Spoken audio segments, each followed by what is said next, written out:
आज हम जिनवाणी श्रवण के 8 गुणों के ऊपर कुछ प्रकाश डालेंगे।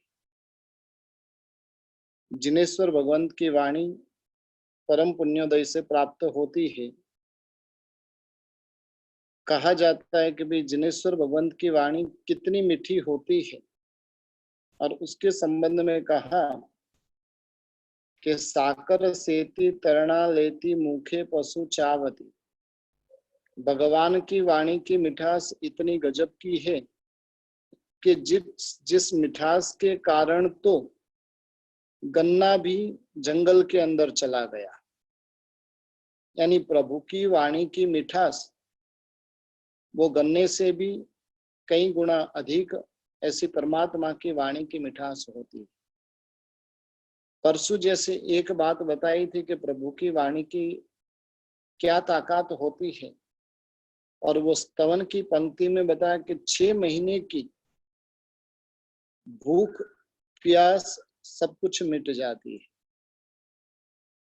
यानी परमात्मा की वाणी सुनते हैं, और वाणी सुनने के साथ में ही 6 महीने की भूख प्यास को मिटाने की ताकत जिनेश्वर भगवंत की वाणी में रही हुई रहती है।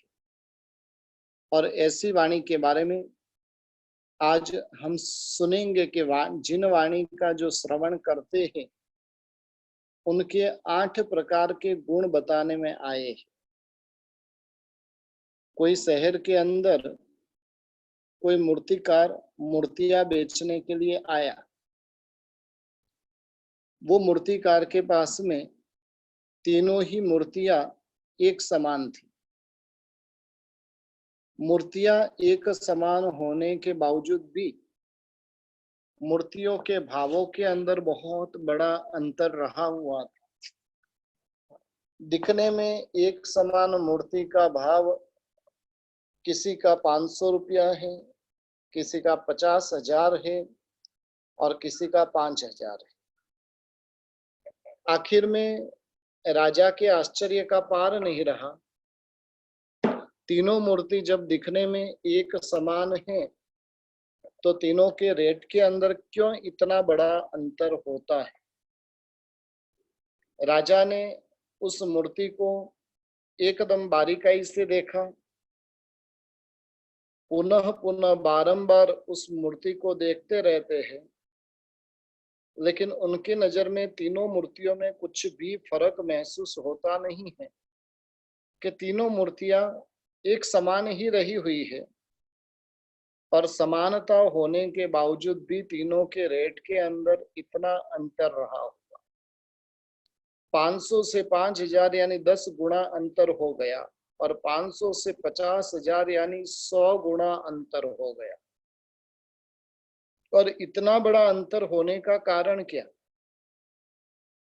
आखिर में राजा ने अपनी जितनी परीक्षा होती है वो सब कुछ कर ली, लेकिन फिर भी राजा को कुछ समझ में आया नहीं। आखिर में उन्होंने मूर्तिकार को पूछा, भाई ये तीनों के बीच में अंतर इतना बड़ा है, उसका कारण क्या रहा हुआ, वो कारण तो तू बता। तब उसने तीनों मूर्ति की अलग अलग प्रकार की विशेषताएं बताई। बताया कि भाई पहली जो मूर्ति है उस मूर्ति के कान के अंदर आप जो भी बात डालते हो और वो बातें वो दूसरे कान से बाहर निकालती है। यानी एक कान के अंदर आपने कुछ डाला और उसी को ही वो मूर्ति क्या करेगी, तो कि दूसरे कान से निकाल देगी। और इसलिए इस मूर्ति की वैल्यू 500 रुपये की है। दूसरी मूर्ति का काम क्या है, तो कि एक मूर्ति के इस मूर्ति के कान में डालोगी और वो मुंह से निकालेगी। यानी यहाँ पर डाला और यहाँ से निकालने का काम वो मूर्ति करती है, और उसके लिए उसकी वैल्यू 5,000 रुपया है। तीसरी मूर्ति की विशेषता बताते हुए कहा, इस मूर्ति की वैल्यू 50,000 रुपया है एक समान ही फिर भी उसके अंदर इतना बड़ा अंतर क्यों? तब वो मूर्तिकार कहता है कि इस मूर्ति के कान में आप जो भी डालो वो सीधा नहीं तो कान से निकालती है, नहीं मुंह से निकाल के सीधा वो अपने अंदर उतार देती। बस इन मूर्ति के माध्यम से हमें भी एक बात समझनी है। प्रभु की बातें पिछले 40 दिनों से हम श्रवण कर रहे हैं। कई लोग श्रवण करने के बाद में एक कान से सुनते, दूसरे कान से उसको निकाल दिया। कौन ज्यादा टेंशन रखे? रखे उसको चिंता होवे, न रखे ही नहीं उसको क्या चिंता। आजकल की यंग जनरेशन कहती है कि प्रभु के विज्ञान को जानेंगे तो टेंशन, नहीं जाने तो टेंशन ही क्या।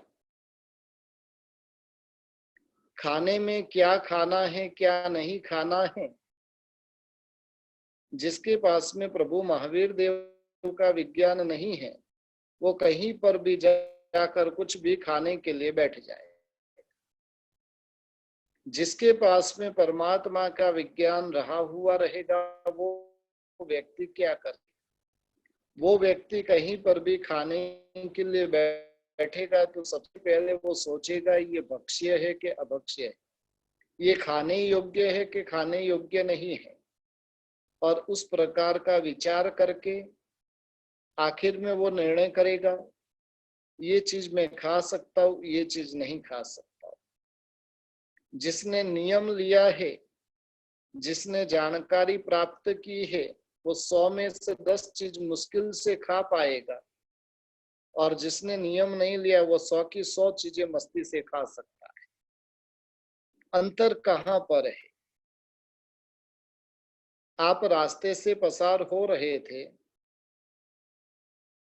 और किसी ने आपको सावधान किया कि भाई रास्ते से आप जा रहे हो, अभी किसी का ग्लास फूट गया था, यहाँ पर सब कांच बिखरे हुए पड़े हैं। आप पूजा के वस्त्र से घर में जा रहे थे और किसी ने बताया कि भाई इधर कांच किसी ने फोड़ा है और वो पूरे कांच इस रास्ते के अंदर बिखरे हुए हैं।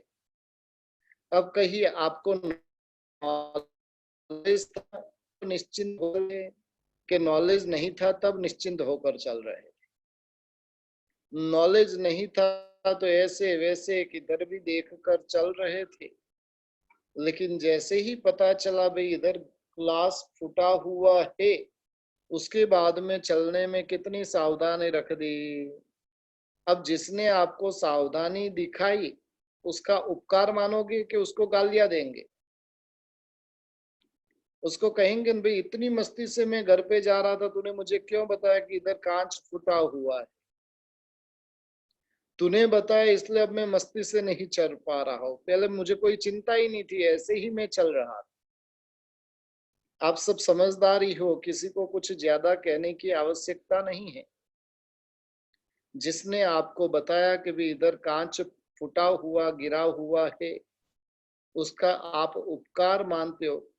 बहुत बहुत धन्यवाद तुझे तुझे तुझे कि तूने मुझे बता दिया इधर कांच फूटा हुआ है।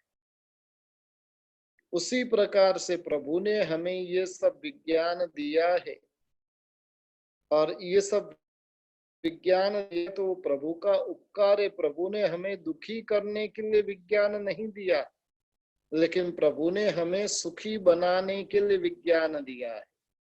फिर भी बहुत बड़ी कमनसीबी आज की दुनिया की, जो सुखी करने वाला प्रभु का विज्ञान है उसमें लोगों को दुख दिखता है।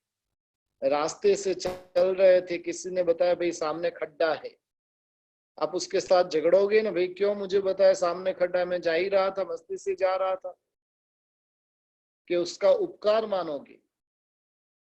बहुत अच्छा हुआ भाई तूने मुझे बचा दिया।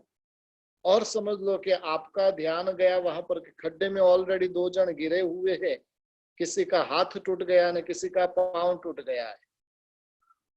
और वैसे समय में जिसने आपको सचेत किया उसका कितना उपकार मानेंगे? बस प्रभु ने हमें फंसाने का काम नहीं किया है, प्रभु ने हमें बचाने का काम किया है। लेकिन जब मिथ्यात्व का उदय होता है तब बचाने वाले परमात्मा भी फंसाने वाले लगते हैं। आज के यंगस्टरों की लगभग लगभग यही कंप्लेन रही हुई है, क्या सब पाप हमें ही लगते हैं? जितने भी पाप है वो दुनिया के पाप आकर क्या जैनों को ही चिपकते हैं? और किसी को क्या ये पाप नहीं लगते हैं? रात को नहीं खाना जैनों को ही नहीं खाना, बाकी सब मस्ती से खाते। जमीकंद नहीं खाना जैनों को ही नहीं खाना, बाकी सब मस्ती से खाते। अवक्ष्य नहीं खाना जैनों को ही नहीं खाना, बाकी सब मस्ती से खाते। अब तो जैनों के खाने के अंदर भी रिसेप्शन वगैरह जगह में भी पालक आ गया। अब उन्हें कोई समझाता है भाई पालक वो अनंत काय है, पालक वो जीव विचार आदि ग्रंथों में स्पष्ट रूप से बताया है, पालक अनंत काय है। लेकिन फिर भी वापस वो तर्क लड़ाएंगे भाई ये कहाँ जमीन के अंदर होता है, ये तो जमीन के ऊपर होता है। जमीन के ऊपर होने वाली भी सैकड़ों बातें सैकड़ों चीजें ऐसी है जो अनंत काय है, लेकिन काफी लोगों के दिमाग के अंदर विज्ञान ये बैठता ही नहीं है। एक चीज ध्यान रखिए, कोई जगत में आपको यदि सावधान करता है तो उसका हम उपकार मानते हैं। प्रभु ने हमें जगह जगह पर सावधान करने का काम किया है। प्रभु ने फंसाने का नहीं, प्रभु ने बचाने का काम किया है। हम फंसे हुए हैं, वहां से बाहर निकालने का काम यदि कोई करते हैं तो वो परमात्मा करते हैं। इसलिए प्रभु की वाणी, कई लोग होते हैं एक कान से सुनते हैं दूसरे कान से वो वाणी को निकाल देते, उसकी वैल्यू जो है फुटी कौड़ी की है। जो प्रभु की वाणी को एक कान से सुनकर दूसरे कान से निकाल देते, उसकी कौड़ी कीमत कितनी है? कुछ भी उसकी वैल्यू नहीं है। उस व्यक्ति को फोगट में भी कोई लेने के लिए तैयार नहीं होगा। दूसरी मूर्ति की वैल्यू सिद्धि 10 गुना बढ़ गई थी, क्योंकि वो कान से सुनती थी, कान में जो भी डाला जाता था और वो सीधा मुंह से निकालती थी। कोई कोई पुण्यात्मा होते हैं, परमात्मा की वाणी यहां से सुनी, अब सुनकर क्या करेंगे? 5, 10, 25 को सुनाएंगे। भाई प्रभु ने तो ऐसी ऐसी बातें बताई, बहुत अच्छी अच्छी बातें बताई, इन बातों का आचरण हमें जीवन के अंदर करना चाहिए। बहुत सुंदर बातें परमात्मा की, और इस प्रकार से दूसरों को बताने का प्रयास करेंगे। लगभग लगभग लॉकडाउन चल रहा है और सबका भी जो समय व्यतीत हो रहा है, विशेषकर मोबाइल में समय पसार होता है। पीयर में फोन लगता है तो 1 घंटे तक तो वो फोन रखने की बात होती नहीं, वो चलता ही रहेगा चलता ही रहेगा। रोज की 1 घंटे की क्या बात होती है समझ में नहीं आता। अब मैं आपको एक बात कहता हूँ कि आप पीयर भी फोन करते हो, बेटी को भी फोन करते हो, किसी को भी फोन लगाते हो, वहां पर साथ में कुछ प्रभु के विज्ञान की भी बात उनसे किया करी। यानी दूसरी मूर्ति की वैल्यू 10 गुना बढ़ गई थी। क्यों बढ़ी थी? वो एक कान में उसको जो भी डाला जाता था वो सीधा मुंह से निकालती थी। काफी लोग होते हैं जिन्हें लगता है कि प्रभु का विज्ञान सिर्फ बोलने के लिए ही है, आचरण में लाने के लिए नहीं है। 99% जीव ऐसे है, सुनते हैं और दूसरे कान से निकाल देते, कुछ अंदर रखना नहीं। हमारी बहनें सामायिक करने बैठती है ना, व्याख्यान में सामायिक सुनने के सामायिक करती है, और सामायिक करने के बाद में खड़ी होने के बाद में बैठके में इतना जोर से झटकती है, वहां का कुछ भी भूल से भी घर पे नहीं आ जाए। उपाश्रय की बातें, गुरु भगवंत की बातें कोई भी गलती से भी घर पे नहीं आ जाए, और इसलिए वहां से पूरा झटक के ही बाहर निकलती नहीं। गुरु भगवंत की जिन वाणी की जो भी बातें, उन बातों को घर पे लेकर जाना है, उन बातों को सुनना है और निकालना है, वैसा करना नहीं।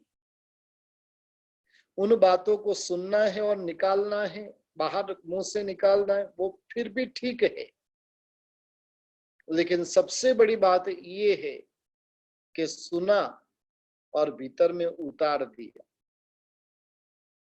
तीसरी मूर्ति क्या करती थी, कान में डाला और पेट में सीधा चला जाता। मुंह के कान में डाला, वो नहीं कान से निकलता था, वो नहीं मुंह से निकलता था, लेकिन सीधा का सीधा अंदर उतर जाता था। एक की वैल्यू 500 की, एक की 5000 की, एक की 50,000 की। आज हमें सोचना है हमारी वैल्यू कितने की है। अपनी वैल्यू को घटाना चाहते हो कि बढ़ाना चाहते हो? जो अपनी वैल्यू बढ़ाना चाहते हैं वो क्या करे, जितनी बातें अच्छी बातें सुनते हैं उन सुनी हुई बातों को जीवन में उतारने का प्रयत्न करें। सुनी हुई बातें जो भी अच्छी बातें लगती है, वर्तमान में देखने जाएं तो व्हाट्सएप पे बहुत सारे मैसेज दिन भर में आते हैं। जो मैसेज व्हाट्सएप पे आए उसमें से हमें कुछ अच्छे लगे, उन मैसेज को क्या करेंगे, अपने पास में जितने ग्रुप है उन सब ग्रुप में फॉरवर्ड करने का सोचेंगे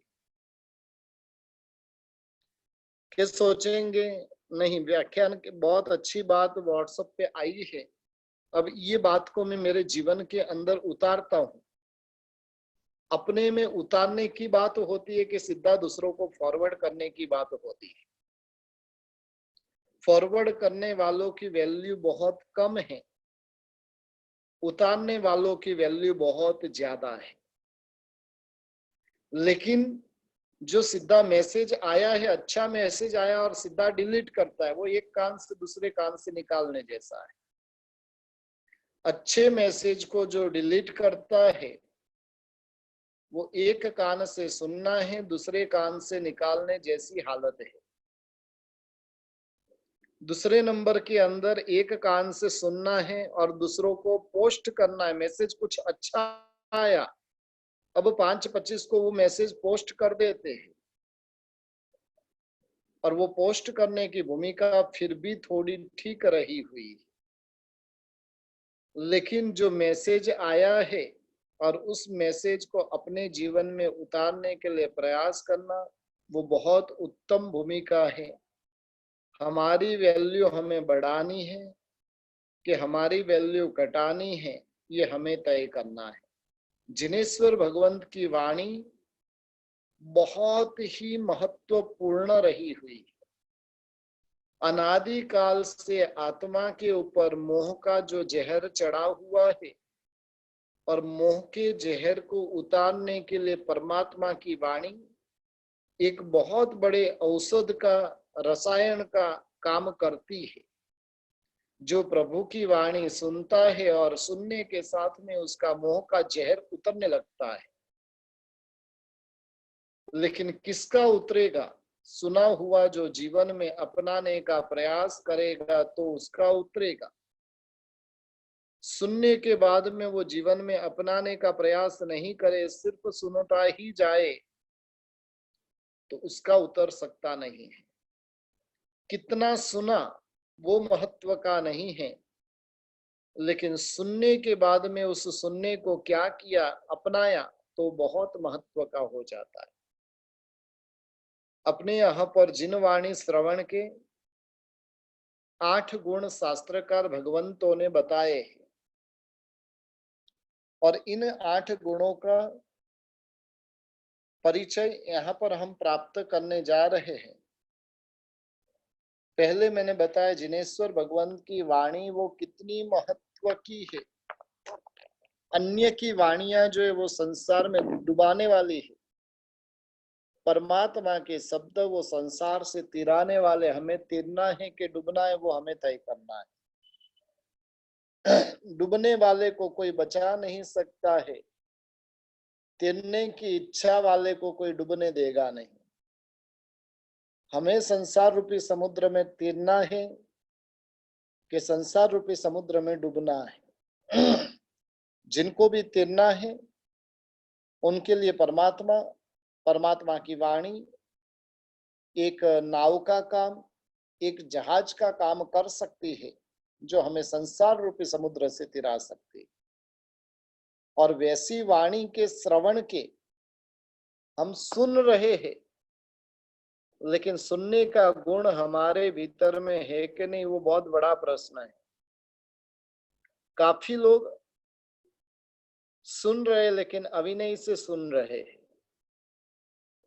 काफी लोग सुन रहे, अन्य अन्य चेष्टाएं करते करते सुन रहे हैं।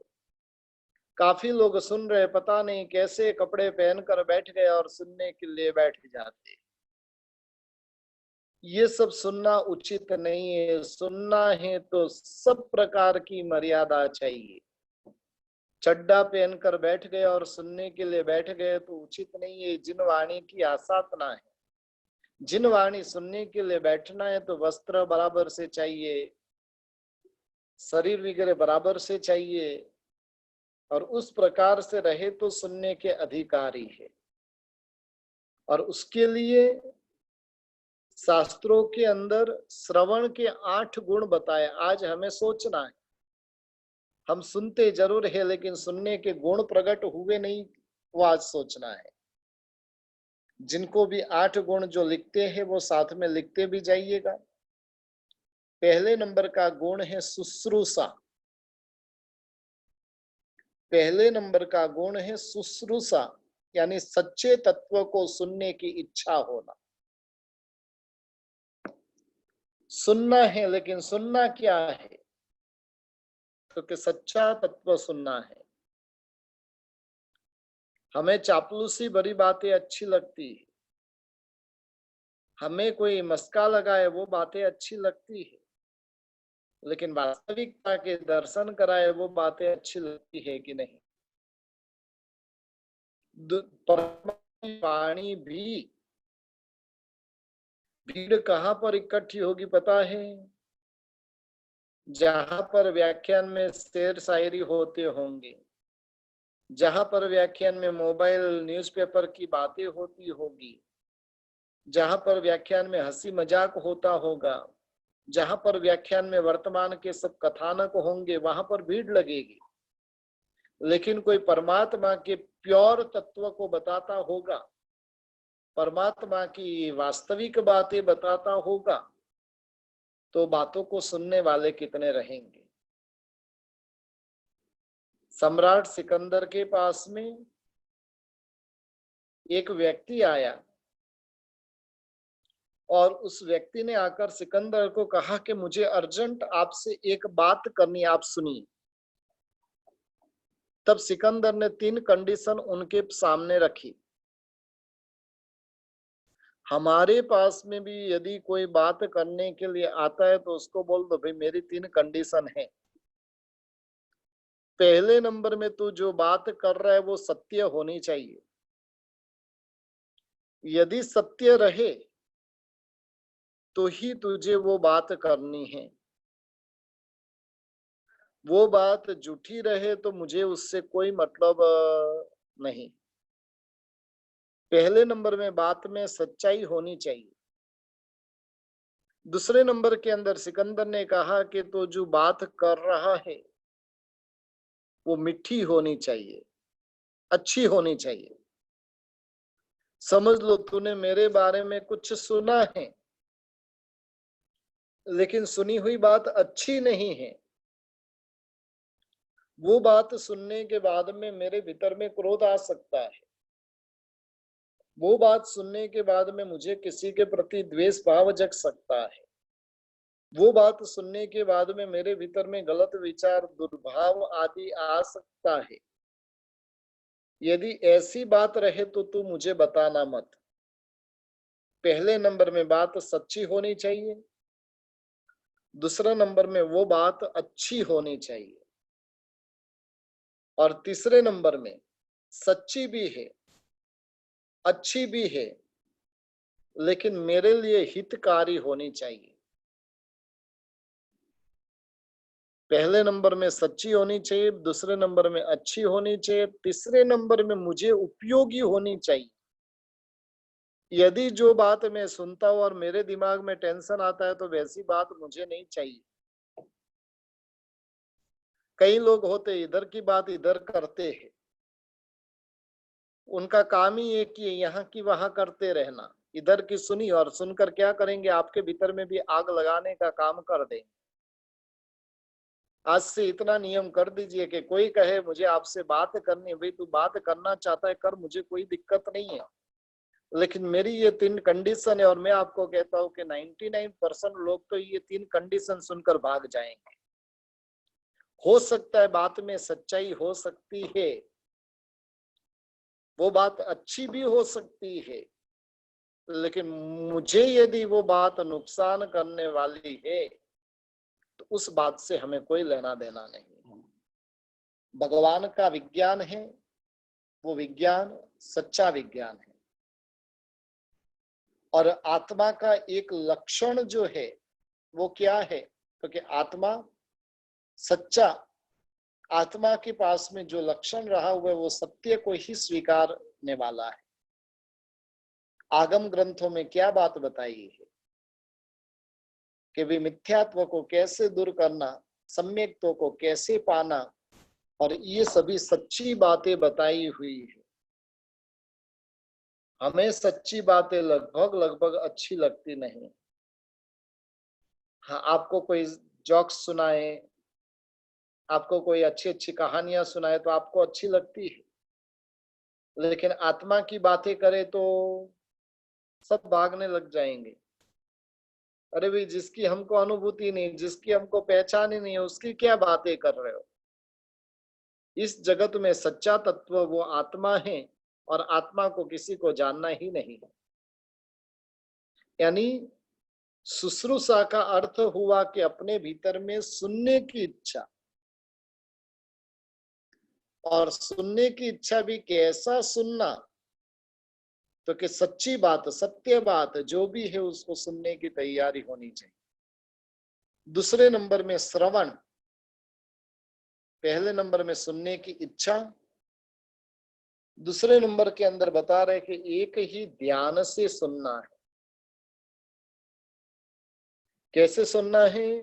एक ही ध्यान से बर्तन करते करते सुनेंगे, झाड़ू मारते मारते सुनेंगे, खाना खाते खाते सुनेंगे, बातें करते करते सुनेंगे, इधर उधर देखते देखते सुनेंगे, कपड़े पहनते पहनते सुनेंगे, पापड़ बेलते बेलते सुनेंगे। किसी भी प्रकार से हमको सुनना है बस। नहीं, सुनना है तो कैसे सुनना, वो बहुत महत्वपूर्ण भूमिका है।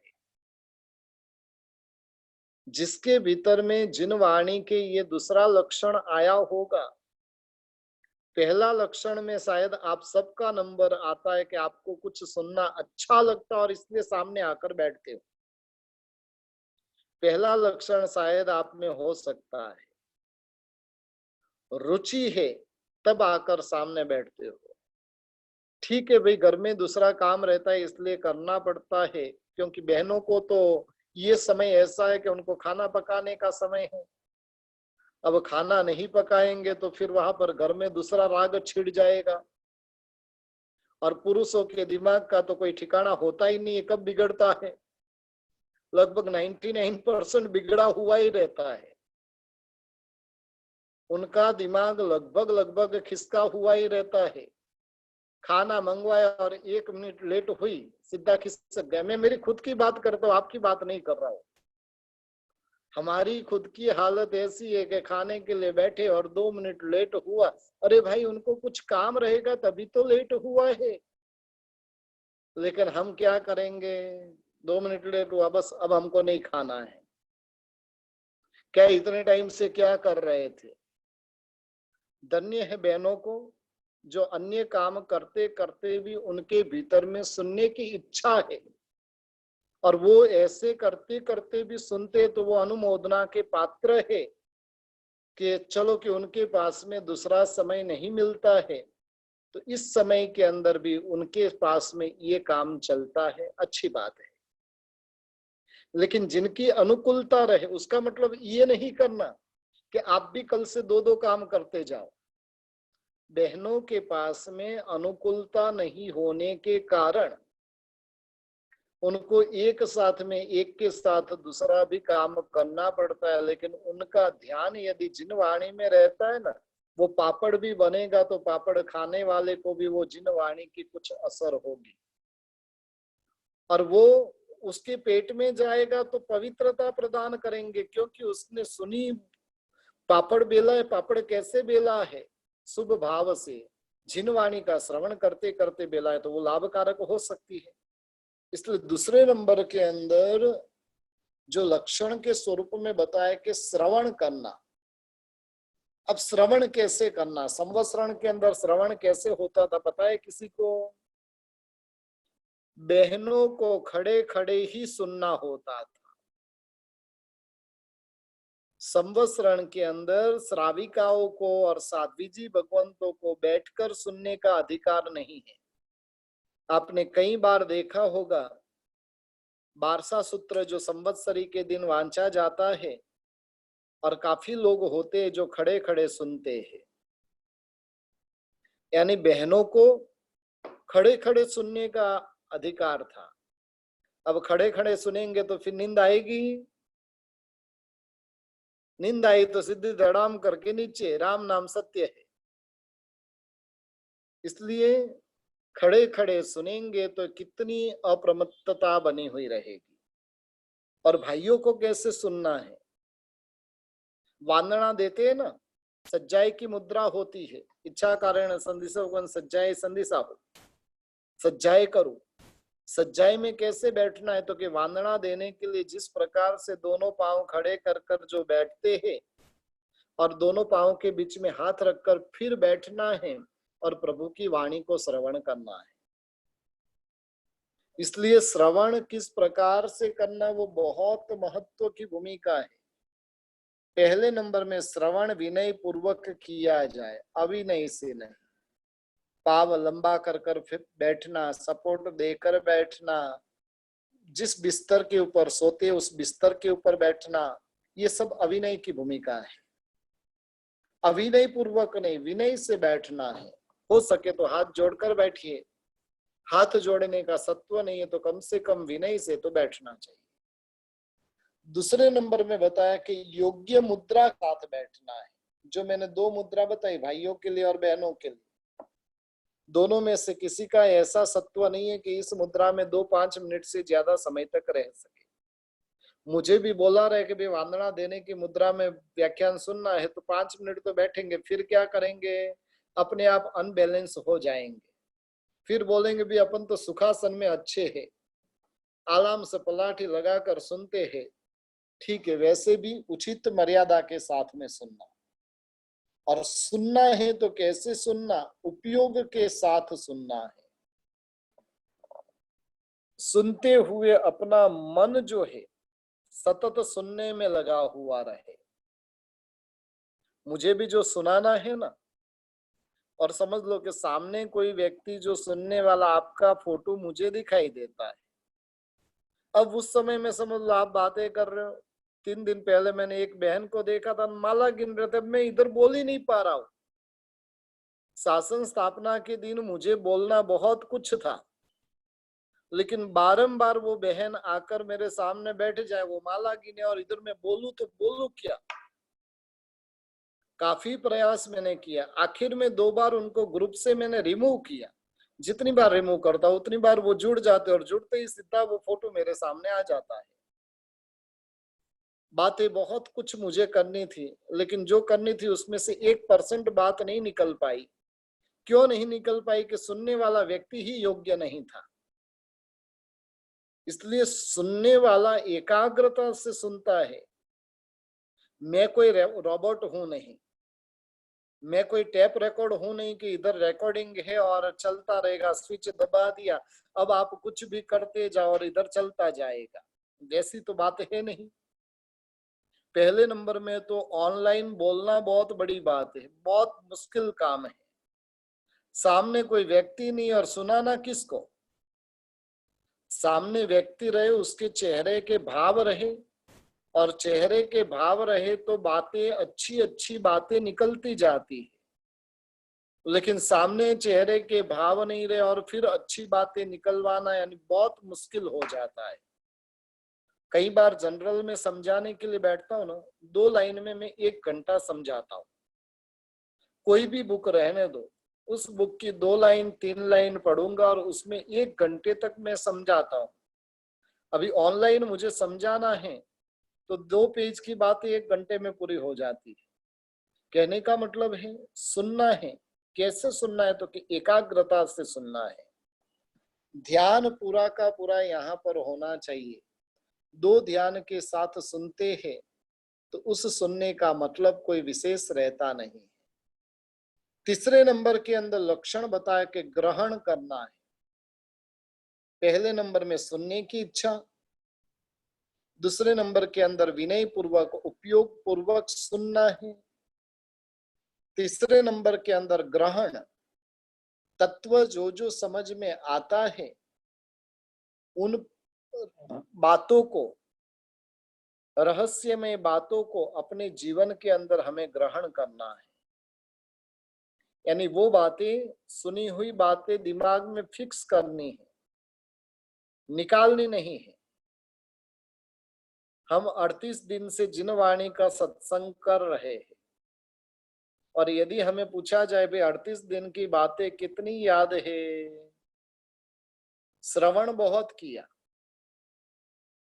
लेकिन श्रवण करने के बाद में ग्रहण नहीं किया तो कोई मतलब नहीं है। दुकान में कस्टमर बहुत आए, प्रॉफिट कुछ नहीं हुआ, कोई मतलब? सुबह से शाम तक कस्टमर आते रहे, आपने बिजनेस भी करोड़ों का किया लेकिन प्रॉफिट में 0, आप दुखी दुखी हो जाओगे। इतने सारे कस्टमर आए और मुझे नुकसान नुकसान नहीं, लेकिन कुछ भी नहीं मिला। बस श्रवण जो किया है तो वो ग्रहण भी करना चाहिए। 1 घंटा जब निकाल कर आप श्रवण करते हो तो श्रवण की हुई बातों को ग्रहण करने का एक अभ्यास डालना चाहिए। पूज्य जय घोषेश्वर जी महाराजा तो जितनी भी बातें पढ़ते थे, जितनी भी बातें सुनते थे, वो जब तक बातें दिमाग के अंदर स्थिर नहीं होती थी तब तक वो दूसरी बातों को आगे जानने का प्रयास नहीं करते थे। जो जानी है बातें, उन बातों को पहले नंबर में वो क्या करते थे? ग्रहण करने का काम करते थे। जहां से भी अच्छा लगे वो ग्रहण करते जाना। चौथे नंबर का गुण बताया है कि धारणा, ग्रहण की हुई बातों को क्या करना? मन के अंदर धारण करके रखना। एक बार आपने ग्रहण कर लिया लेकिन उसकी धारणा नहीं बनी तो आपको, आपके भीतर में वो ज्ञान लंबे समय तक नहीं रहेगा। यदि लंबे समय तक उस ज्ञान को टिका के रखना है तो ग्रहण के साथ साथ में उसकी धारणा होनी चाहिए। धारणा यानी क्या? पूर्व पर का यानी पहले का, पीछे का आदि सब जो है उसके साथ में संबंध जोड़ा जाएगा और संबंध जोड़कर उसको दिमाग के अंदर पूर्ण रूप से स्थिर किया जाएगा। उसको धारणा कहते हैं। धारणा के बाद में विज्ञान आएगा 5वें नंबर के अंदर। 5वें नंबर के अंदर विज्ञान रहा हुआ है। पहले जो अज्ञान भरा हुआ था उस अज्ञान का क्या करेंगे? तो कि उस अज्ञान के अंदर विपरीतता कुछ थी, कुछ उस ज्ञान के अंदर कुछ संशय था और विपरीतता और शंकाओं को दूर कर कर शुद्ध तरीके से अब उसको ग्रहण करना होगा। यानी पहले जानने की इच्छा, सुनने की इच्छा, फिर सुनना, सुनने के बाद में ग्रहण करना, ग्रहण करने के बाद में उसकी धारणा करना और धारणा करने के बाद में उसके विज्ञान को प्राप्त करने का प्रयास करना। जो भी भीतर में शंका, कुशंकाएं थी, जैसे जैसे आप सुनते जाओगे और सुनने के साथ में क्या होगा? अपनी शंकाएं दूर होती जाएगी। बहुत सारी बातें ऐसी है कि हमारे दिमाग के अंदर विपरीत बैठी हुई है और उन विपरीतताओं को दूर करना है तो जिन वाणी के माध्यम से हम दूर कर सकते हैं। विपरीतताओं को यदि हमें निकालना है तो जिन वाणी को सुनते जाएंगे एक एक विपरीतता दूर होती जाएगी, एक एक अज्ञान अवस्था दूर होती जाएगी। आज यदि हमें कोई पूछे भाई आकाश किधर है, लगभग लगभग सब अंगुली ऊपर करेंगे और बताएंगे आकाश ऊपर है। जैन दर्शन कहते हैं कि जो कहते आकाश ऊपर है वो मिथ्यात्वी है। जैन दर्शन कहता है कि आकाश वो सर्वत्र रहा हुआ है, पूरा ब्रह्मांड वो आकाशमय है, पूरी दुनिया वो आकाशमय। आकाश एक भी जगह ऐसी नहीं है जहां पर आकाश नहीं है। आकाश का अर्थ होता है खा। ऐसी तो कई विपरीतताएं रहेगी। जैन दर्शन के हिसाब से सूर्य चंद्र दो है, साइंस एक ही मानता है। जब विज्ञान को जानेगा, उसकी गहराई में जाएगा तो उसकी विपरीतता दूर होगी। धर्म के संबंध में बहुत से कुसंशय, तर्क वितर्क, धर्म के संबंध में बहुत सारी शंकाएं भीतर में पड़ी हुई है। लेकिन जिनेश्वर भगवंत के विज्ञान को जैसे जैसे जानते जाएंगे और जानने के साथ में क्या होगा तो कि उनकी शंका कुशंकाएं दूर होती जाएगी। शंका कुशंका को दूर कर कर वो क्या करेगा तो कि वास्तविक विज्ञान को प्राप्त करने का प्रयत्न करेगा। इसलिए सुनने से क्या होगा, सुनने से सबसे बड़ी परिस्थिति का निर्माण होगा कि उसके भीतर में विपरीतता थी वो विपरीतता चली जाएगी। उसके भीतर में जो संदेह पड़े हुए थे वो संदेह चले जाएंगे, संशय जो थे वो चले जाएंगे। उसके बाद में छठे नंबर के अंदर लक्षण के गुण के स्वरूप में बताया कि ऊह होगा उसके पीछे भीतर में। खराब जो शंकाएं थी वो भीतर से निकल गई है। अब तत्व को सुनने के लिए, सुनने के बाद उसके मन के अंदर प्रश्न उत्पन्न होंगे। प्रश्न अब कैसे प्रश्न उत्पन्न होंगे तो कि उस विषय को और स्पष्टीकरण करने वाले प्रश्न उत्पन्न होंगे। अपनी क्लास के अंदर, हर क्लास के अंदर पूरी होने के बाद में 5 मिनट के लिए मैं प्रश्न के लिए अवकाश देता हूं, क्योंकि सुना है और कुछ प्रश्न उत्पन्न हुआ तो समझना कि आपने सुना हुआ कुछ समझा है। अलग अलग प्रकार की भूमिका होती है। जिसको पूरी की पूरी बातें समझ में आ जाती है उसको कोई प्रश्न उठता ही नहीं, वो बहुत होशियार की भूमिका में है। दूसरे नंबर में जिसे कुछ भी समझ में नहीं आता है उसे भी प्रश्न नहीं उठता है। मुझे लगता है कि यहाँ पर सुनने वाले 95% लोग ऐसे हैं कि जिनको सब कुछ समझ में आ जाता है, क्योंकि सब बुद्धिजीवी प्राणी हैं। 2-5% ऐसे लोग हैं कि जिन्हें कुछ कम समझ में आया है तो वो प्रश्न करते हैं, और 1-2% ऐसे भी लोग रहेंगे कि जिनको बिल्कुल भी समझ में नहीं आया फिर भी 1 घंटा टाइम पास हो गया। एक व्यक्ति था और उस व्यक्ति को वो यानी कभी भी है ना, वो कन्नड़ा मूवी देखने के लिए थिएटर में जाकर 3 घंटा बैठ जाए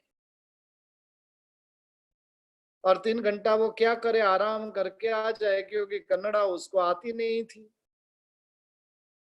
वहां पर जाकर आराम कर कर आ जाए। भाई क्या किया उधर जाकर तो कभी कुछ भी नहीं, मैंने तो टाइम पास किया। वैसे ही 1 घंटा यहाँ पर सुना, सुनकर टाइम पास किया कि कुछ समझे। इसलिए वास्तव में आपने बात को समझी होगी तो बात क्या करेंगे, अपने भीतर में कोई ना कोई प्रश्न खड़े करेंगे।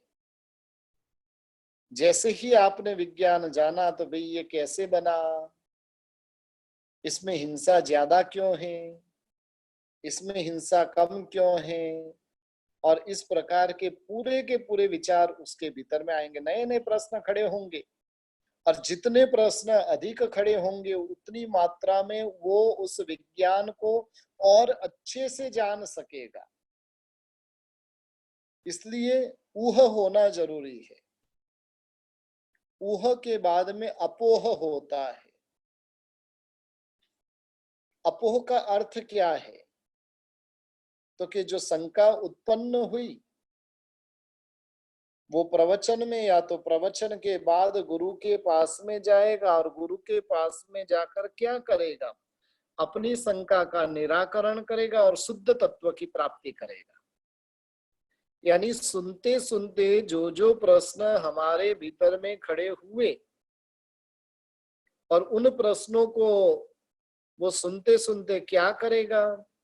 तो कि उन प्रश्नों को गुरु के पास में जाकर उससे समाधान पाने का प्रयास करेगा।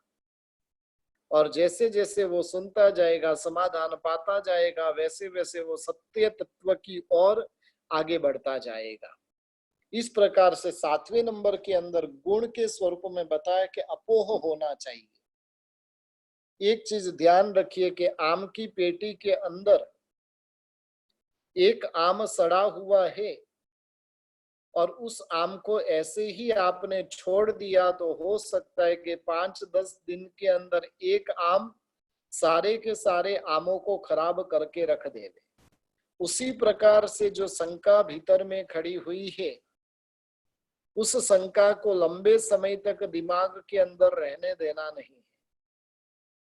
वो शंका जैसे ही उत्पन्न हुई है, सदगुरु का योग प्राप्त करना, और सदगुरु का योग प्राप्त करके क्या करना? तो कि अपनी शंका का निराकरण करने का प्रयास करना चाहिए। एक न एक शंका रटी रटाई हुई नहीं होनी चाहिए। हमारी जो प्रश्न होते हैं ना, वो एक के एक 100 गुरु भगवंत आएंगे, सबको प्रश्न एक ही पूछेंगे और वो वास्तव में उसको समझने की इच्छा नहीं है, तब एक न एक प्रश्न बारंबार रटा जाता है। वास्तव में उसको समझने की इच्छा होगी, एक ही प्रश्न उठेगा, उसका समाधान प्राप्त करेगा। बहुत कम लोग होते जिन्हें समाधान प्राप्त करने की इच्छा होती है। अधिकतर तो क्या करते हैं? समाधान प्राप्त करना नहीं, अपने दिमाग के अंदर जो भ्रमणा पड़ी हुई है उस भ्रमणा के अंदर ही वो घूमता रहता है। उससे समाधान प्राप्त करना रहे तो किसी से भी वो कर सकता है, और जिसको समाधान प्राप्त करना नहीं वो बारंबार बारंबार एक का एक प्रश्न घिसटता जाएगा, घिसटता जाएगा। ये 7वें नंबर का गुण है अपोह। जब मन के अंदर प्रश्न उठा, उठने के साथ उसका समाधान कर लो। और 8वें नंबर के अंदर बहुत सुंदर बात बताए कि तत्वाभिनिवेश। तत्वाभिनिवेश यानी वो क्या करेगा? यह तत्व सच्चा है, ये तत्व को तीर्थंकर भगवंतों ने, गणधर भगवंतों ने भी उन्होंने इसको स्वीकार किया था। ये तत्व तीर्थंकर और गणधरों ने बताया हुआ है। अनंत ज्ञानी भगवंतों ने इस तत्व का स्वीकार किया हुआ है, और इसके लिए वो क्या करेगा? इस तत्व का अंतःकरण में निर्णय कर स्वीकार कर लेगा कि नहीं, यही बात वास्तव में सही है। अब धर्म की जितनी भी बातें हैं, उन बातों को इसी क्रम से समझना है। जीवदया, जीवदया क्यों महान है? तो उसको इस एंगल से पूरा का पूरा देखना है।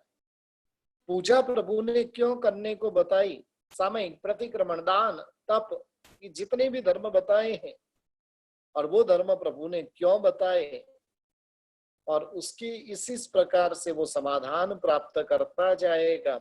समाधान प्राप्त करते करते आखिर में वो निर्णय की भूमिका में पहुंचेगा, नहीं प्रभु तूने कहा हुआ है, कही हुई ये जो बात है वो 100% सही है।